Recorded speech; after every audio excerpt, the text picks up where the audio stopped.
Glória a Deus. Jesus é a essência, né? Ele é tudo. Amém? Vocês sabem que eu sou o tipo de pessoa que eu gosto de filme e histórias com um final feliz. Não sei como que você é. Mas eu só gosto de assistir filmes, histórias que tenham final feliz, que tudo acaba bem. Quando o filme é muito trágico, quando a história é muito trágica, eu não gosto de assistir. Esse filme não é bom, porque não terminou bem. Eu sou esse tipo. E quando eu era criança, há um tempinho atrás, uns aninhos atrás, quando eu era criança, eu entendi, né, que filme e as histórias eram inventados por alguém, que tinha um autor que escrevia, que tinha um diretor, que era ficção. E eu assistia um filme que o final não acabava bem. Sabe o que eu fazia? Eu brincava que eu era a autora daquele filme e eu mudava o final na minha cabeça. Eu imaginava que o filme terminou diferente, que deu certo, que a família acabou bem, que o casal terminou junto, sabe aquelas coisas? E eu ficava fazendo essa brincadeira na minha cabeça. Seria bom se a vida fosse assim, né, irmãos? Seria fácil, né? Se a gente conseguisse mudar o final da história do jeito que a gente quer. Seria bem mais simples, não seria? Ou se a gente pudesse mudar o roteiro, né? Se a gente pudesse reescrever as coisas. Se a gente pudesse mudar alguma coisa que às vezes abate as nossas vidas, algum acontecimento que nos pega de surpresa, não é mesmo? E a gente pudesse fazer uma alteração e mudar aquilo. Mas a vida não é tão simples assim, é? As coisas às vezes acontecem quando a gente menos imagina, de formas que a gente menos imagina. A vida não é tão simples assim. Mas a Bíblia ela está repleta de histórias. Histórias, algumas com um final feliz, outras com finais trágicos. Mas ela toda gira em torno de uma história principal. E essas histórias são verdadeiras. A Bíblia é um livro verdadeiro. É impossível um livro escrito há mais de 2000 anos, por diversos autores diferentes, em línguas diferentes, ele se complementar, as histórias se falarem, elas conversarem. Não é possível ser obra de um homem, das mãos humanas. Isso aqui é um livro de Deus, inspirado por Deus, pelo seu Espírito Santo. E tem muitas, e ele deixou registrado histórias de pessoas, de vidas, na Bíblia, para nos mostrar que na nossa história nós vamos viver muitas coisas. Que as nossas histórias vão acontecer de formas diferentes. Mas existe uma história principal que norteia toda a Bíblia. Que é a história de um homem chamado Jesus Cristo. O Salvador da humanidade. Aquele que muda qualquer história. E Deus deixou registrado a história de muitas pessoas até nós chegarmos a Jesus. E eu queria compartilhar uma dessas histórias com vocês. Está em Josué, capítulo 1.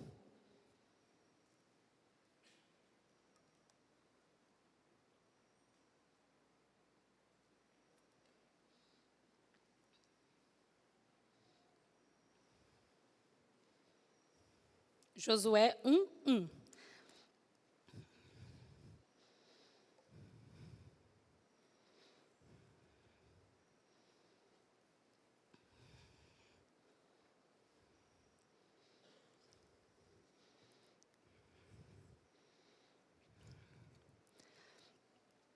E sucedeu, depois da morte de Moisés, servo do Senhor, que o Senhor falou a Josué, filho de Num, servo de Moisés, dizendo: Moisés, meu servo, é morto. Levanta-te, pois, agora, passa este Jordão, tu e todo este povo, a terra que eu dou aos filhos de Israel.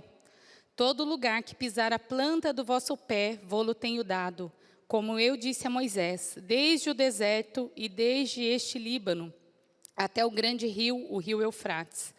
Toda a terra dos heteus e até o grande mar para o poente do sol será vosso termo. Ninguém se susterá diante de ti, todos os dias da sua vida.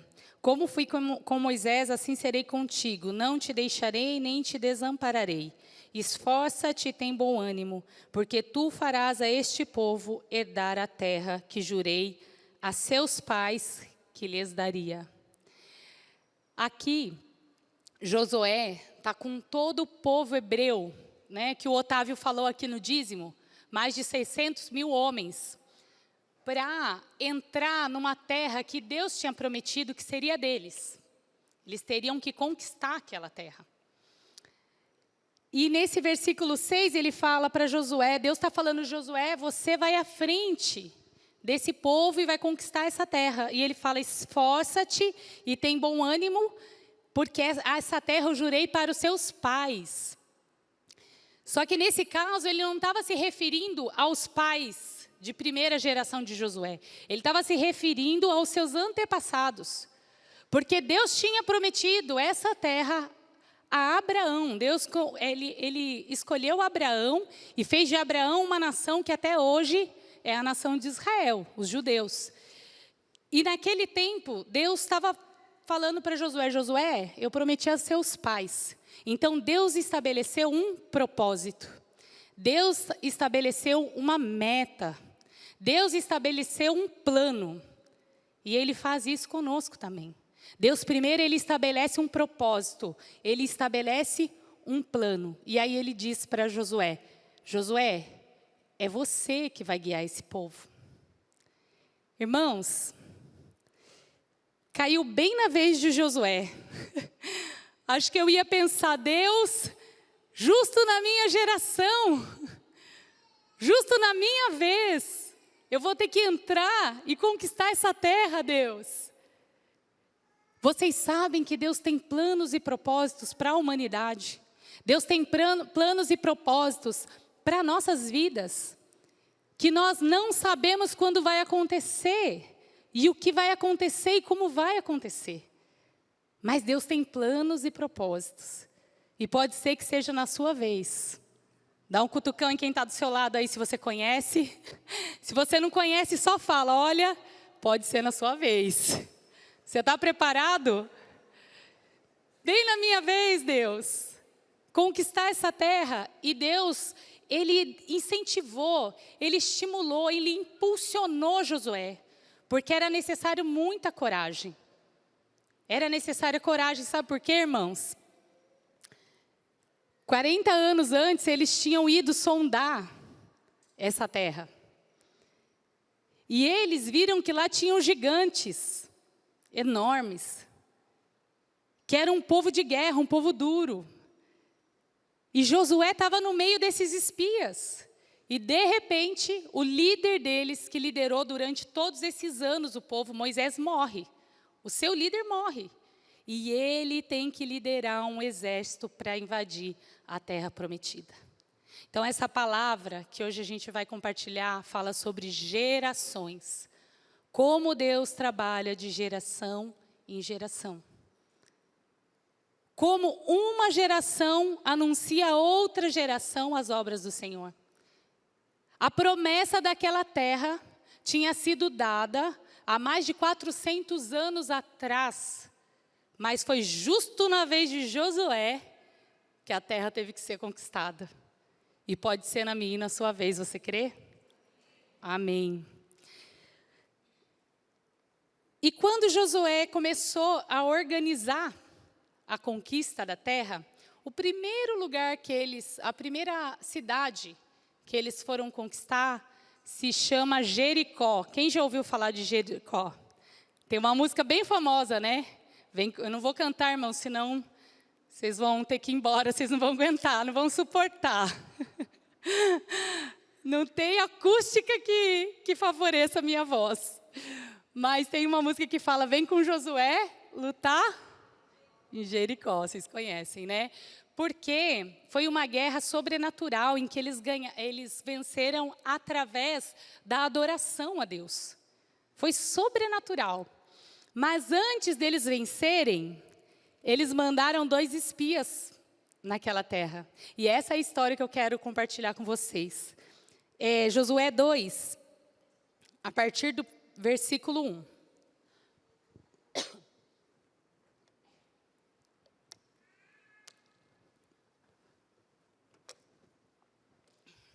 Amém? Diz assim, acompanha comigo aí essa história. E enviou Josué, filho de Num, 2 homens, desde Sitim, a espiar secretamente, dizendo: andai e observai a terra e a Jericó. Irmãos, reparem que toda vez que fala de Josué, fala assim, Josué, filho de Num. Josué, filho de Num. Deus se importa com as gerações. Deus se importa com as gerações, amém? E ele continua. Andai e observai a terra e a Jericó. Foram, pois, e entraram na casa de uma mulher prostituta, cujo nome era Raabe, e dormiram ali. Então, deu-se notícia ao rei de Jericó, dizendo: eis que esta noite vieram aqui uns homens dos filhos de Israel para espiar a terra. Pelo que enviou o rei de Jericó a Raabe, dizendo: tira fora os homens que vieram a ti e entraram na tua casa, porque vieram espiar toda a terra. Porém, aquela mulher tomou ambos aqueles homens e os escondeu, e disse: é verdade que vieram homens a mim, porém eu não sabia de onde eram. E aconteceu que, havendo-se de fechar a porta, sendo já escuro, aqueles homens saíram. Não sei para onde aqueles homens se foram. Ide após eles depressa, porque vós os alcançareis. Porém, ela os tinha feito subir ao telhado e os tinha escondido entre as canas de linho que pusera em ordem sobre o telhado. E foram-se aqueles homens após os espias, pelo caminho do Jordão, até aos vales. E fechou-se a porta, havendo saído os que iam após eles. E antes que eles dormissem, ela subiu a eles sobre o telhado e disse aos homens: bem sei que o Senhor vos deu essa terra, e que o pavor de vós caiu sobre nós, e que todos os moradores da terra estão desmaiados diante de vós, porque temos ouvido que o Senhor secou as águas do Mar Vermelho diante de vós, quando saíeis do Egito, e que fizeste aos 2 reis dos amorreus, a Seom e a Og, que estavam da além do Jordão, os quais destruístes. Ouvindo isso, desmaiou o nosso coração, e em ninguém há mais ânimo algum, por causa da vossa presença, porque o Senhor vosso Deus é Deus em cima dos céus e embaixo da terra. Agora, pois, jurai-me, peço, pelo Senhor, pois que vos fiz beneficência, que vós também fareis beneficência à casa do meu pai, e dai-me um sinal certo. E de que dareis a vida a meu pai e a minha mãe, como também a meus irmãos e minhas irmãs, com tudo o que tem, e que livrareis as nossas vidas da morte. Então aqueles homens responderam-lhe: a nossa vida responderá pela vossa, até o ponto de morrer, e não denunciardes este nosso negócio, e será, pois, que dando-nos o Senhor esta terra, usaremos contigo de beneficência e de fidelidade. Ela, então, os fez descer por uma corda pela janela, enquanto a sua casa estava sobre o muro da cidade, e ela morava sobre o muro. E disse-lhe: ide vós ao monte, para que, porventura, vos não encontrarem os perseguidores, e escondei-vos lá 3 dias, até que voltem os perseguidores, e depois ide pelo vosso caminho. E disseram-lhe aqueles homens: desobrigados seremos deste teu juramento que nos fizeste jurar. Se vindo nós à terra, não atares este cordão de fio de escarlata, a janela por onde fizeste descer, e se não recolheres em casa contigo teu pai, tua mãe, teus irmãos e toda a família de teu pai. Será, pois, que qualquer que cair para fora da porta da tua casa, o seu sangue será sobre a sua cabeça, e nós seremos sem culpa. Mas qualquer que estiver contigo em casa, o seu sangue seja sobre a nossa cabeça, e se nele se puser a mão. Também, se te denunciares nesse negócio, seremos desobrigados do teu juramento que nos fizeste jurar. E ela disse, conforme as vossas palavras, assim seja. Então os despediu e eles se foram. E ela atou o cordão de escarlata à janela. Irmãos, eles foram espiar a terra e entraram na casa de uma prostituta. E a Bíblia conta que ela era prostituta mais de uma vez. Relata em Josué, relata em Hebreus. Raabe era uma prostituta. Mas algumas coisas na história de Raabe me chamam a atenção. A primeira coisa é que Raabe acreditava em Deus. Porque ela fala para os espias assim, olha, o pavor do seu Deus chegou até aqui. A gente tem ouvido dizer o que o seu Deus tem feito. As obras que o seu Deus tem feito. E Ele é Deus acima dos céus e acima da terra. Somente eu peço que vocês usem de beneficência comigo e com a minha casa. Irmãos, não se fala muito de Raabe na Bíblia, né? Essa passagem e algumas outras menciona. Mas eu quero dizer uma coisa. A gente não sabe por que Raabe era uma prostituta. Eu penso que talvez o fato dela ter essa preocupação com seu pai, sua mãe e seus irmãos, sugira que ela até se prostituía, talvez para sustentar a família. Talvez para, de alguma forma, ajudar a família. A gente não sabe que situação eles passavam. Qual era a realidade dela. Qual é a história dela. Mas uma coisa eu sei, irmãos. Onde os homens só via pecado e a escória da humanidade, Deus viu um projeto. Deus viu um projeto. Deus viu uma mulher. Deus viu uma pessoa, Deus viu um coração, e alguma coisa de bom essa mulher tinha. Eu não sei quais são os motivos pelos quais ela se prostituía. Eu não sei quais são os motivos, qual era a situação de vida dela. Mas eu sei que alguma coisa Deus enxergou nessa mulher. Porque nós vamos ver depois onde essa história chegou. Qual foi a repercussão da história de Raabe? O que ela se tornou para nós? Outro ponto que nos chama a atenção é que ela morava sobre os muros da Veja bem, hoje em dia a gente constrói muros na casa para quê? Para se proteger, não é? Quando você passa em um lugar que o muro é muito alto, você fala, esse bairro é perigoso. O muro é muito alto, as pessoas têm medo. Não é assim? Não é? Os muros, eles são criados para proteção. E naquela época era muito mais. Porque naquela época eles viviam um tempo de guerra, de conquista de território.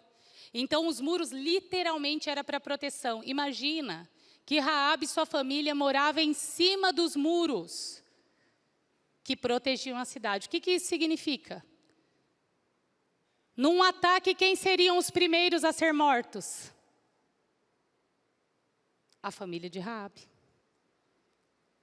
Ela morava no pior lugar. O rei, os administradores, os governantes daquele tempo moravam no centro normalmente, em cima de montanhas, para enxergar o inimigo, nunca próximo aos muros. Ali era a escória, era as pessoas mais necessitadas, as pessoas que não tinham onde morar. E ela morava sobre os muros. Então, torna a dizer, o porquê ela se prostituía, a Bíblia não diz. Mas, muito provavelmente, eles viviam uma vida muito difícil. Lembra que eu falei que, às vezes, as coisas acontecem na nossa vida e a gente não tem como mudar aquilo. São situações que acontecem. Nós, com a nossa própria força, às vezes a gente não consegue mudar uma situação. A gente não pode mudar o final de uma história. Mas algo aconteceu na vida de Raabe. Alguém entrou ali. 2 servos de Deus, 2 homens de Deus, 2 escolhidos de Deus entraram na casa de Raabe. E ali algo aconteceu. E eles fizeram um acordo com ela e falaram: olha, a sua família e a sua casa será poupada e será salva, desde que você amarre um fio escarlata na janela. A cor escarlata é a cor vermelho. O que te lembra o vermelho? O sangue de Jesus Cristo. Esse fio escarlata é um símbolo, é uma simbologia do sangue de Jesus, que um dia estaria sobre as nossas vidas. É o sangue de Jesus. Quando o sangue de Jesus, quando a história de Jesus passou na história de Raabe, quando entrou na casa de Raabe, algo aconteceu. Algo foi alterado. Algo foi mudado. Porque nós não temos poder para mudar as nossas histórias, mas Jesus Cristo tem. Ele pode mudar qualquer história. Ele pôde mudar a história de uma prostituta. E talvez você olhe para a sua história e pense: Deus, eu não tenho jeito. Eu não tenho salvação. As coisas que eu fiz foi muito terrível. Mas Jesus pode mudar qualquer história. Ele pode mudar qualquer história. Como ele mudou a história de Raabe. E ela agiu por fé. Em Mateus 1:5. Aleluia.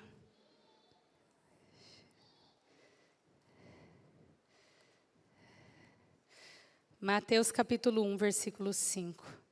A gente vai entender a grandeza do que Deus fez na vida de Raabe.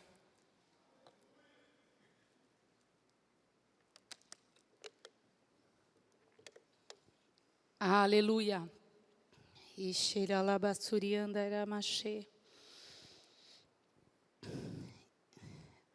Capítulo 1 de Mateus conta a genealogia de Jesus Cristo.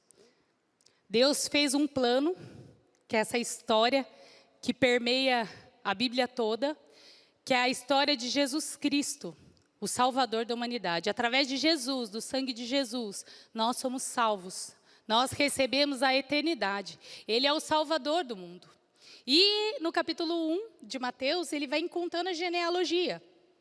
Livro da geração de Jesus Cristo, filho de Davi, filho de Abraão. Abraão gerou a Isaac, Isaac gerou a Jacó, Jacó gerou a Judá e seus irmãos. O versículo 3. Judá gerou a Tamar, a Pérez e a Zerá. E Pérez gerou a Esrom, e Esrom gerou a Arão. Arão gerou a Aminadab, e Aminadab gerou a Nasson. Nasson gerou a Salmão. Salmão gerou de Raabe a Boaz. Irmãos, gerou de Raabe, a prostituta, a Boaz. E Boaz gerou de Rute a Obed. Deixa eu te contar, quando Deus chamou a nação de Israel, os judeus, ele fez deles um povo peculiar, um povo só dele. Eles não se misturavam com outros povos. Eles não geravam filhos com outros povos. Mas Deus não só salvou Raabe na conquista da terra, como Deus transformou a história dela. Ela deixou de ser prostituta. Ela se casou com Salmão, um judeu. E Deus não só deixou registrado a passagem dos espias pela casa de Raabe, como ele registrou que de Raabe gerou a Boaz. Raabe entrou na genealogia de Jesus Cristo. E o filho dela, Boaz, se casou com Ruth, que também não era judia, que era uma moabita, era um povo que os judeus odiavam. E entende como Deus muda histórias, como nada é impossível para Jesus.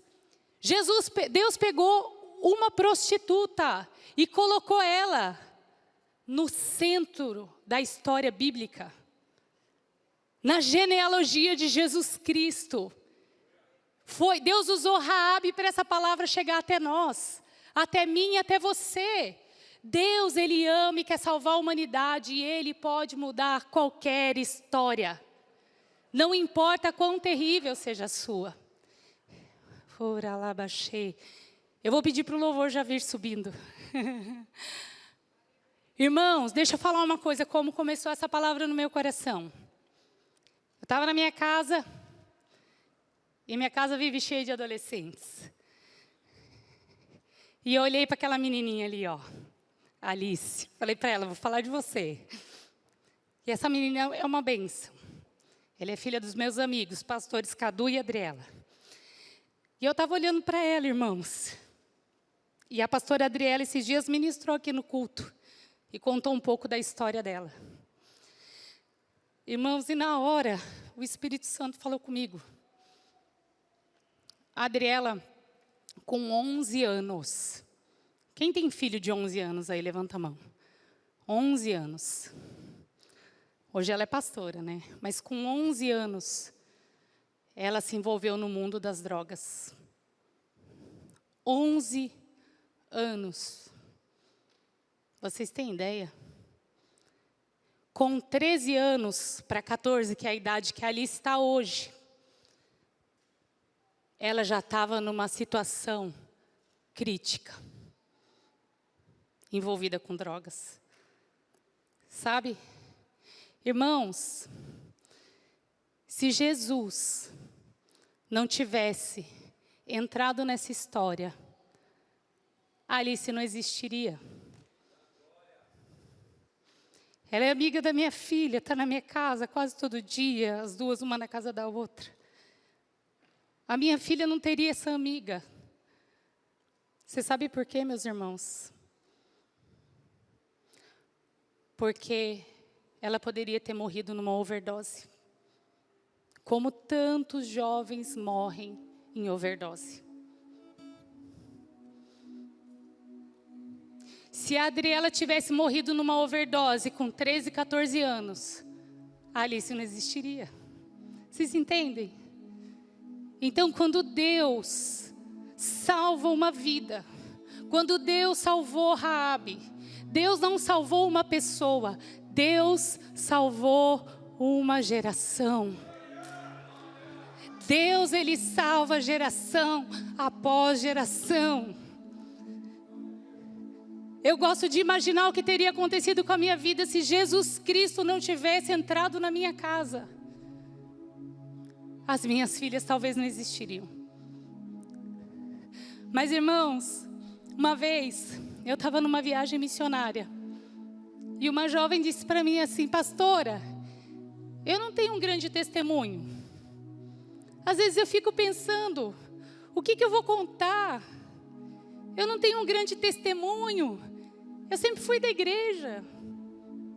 E eu falei para ela: você é o fruto do testemunho do seu pai e da sua mãe. O seu testemunho é o seu pai e a sua mãe. Você é o fruto da libertação, da transformação, de tudo que Deus promoveu na vida dos seus pais. Você que está na igreja desde pequenininho, como a Alice, como a Nicole. Você que conheceu Jesus desde o berço. Que não tem uma dívida de gratidão com Jesus por uma transformação. Porque, irmãos, eu fui tirada das trevas. Eu não sei você, mas eu fui tirada das trevas. Eu fui tirada das trevas. Eu com 13 anos eu virava à noite na rua. Na balada, eu voltava no primeiro ônibus para casa, sozinha. Eu fui livrada de muitas coisas. Eu tenho uma dívida de gratidão enorme com Jesus Cristo. Deus mudou minha história. Deus me deu uma família como deu para Raabe. Deus mudou a história da pastora Adriela. Deus é o Deus de ontem, de hoje e eternamente. Ele continua mudando e mudando e mudando histórias.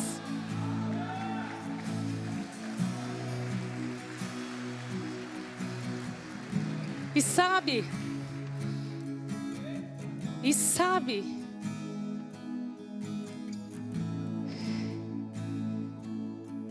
os nossos filhos são fruto do nosso testemunho e da nossa transformação. Você é fruto da transformação que Deus fez na vida dos seus pais. Então o Espírito Santo, Ele me deu uma direção essa noite.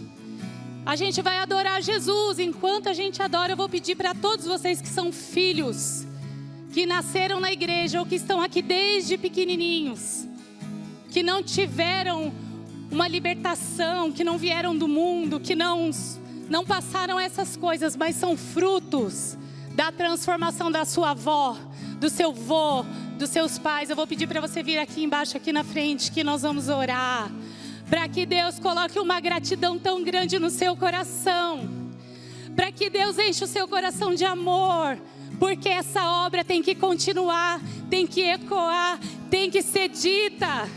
Quando eu perguntei para a Adriela, falei: Adriela, eu posso compartilhar um pouquinho do seu testemunho? Ela falou assim: amiga, meu testemunho é para a glória de Deus, para que vidas conheçam a Jesus. E você vai testemunhar o testemunho do seu pai. Se você não conhece, você vai perguntar. Se você não sabe a história do seu pai e da sua mãe, pergunte, porque você vai testemunhar que você é um milagre. Você nasceu porque Jesus libertou o seu pai e sua mãe. Deus um dia libertou meu sogro, pastor Luiz. Ele era andarilho, vivia na rua, alcoólatra. O André existe porque Deus libertou a vida do meu sogro.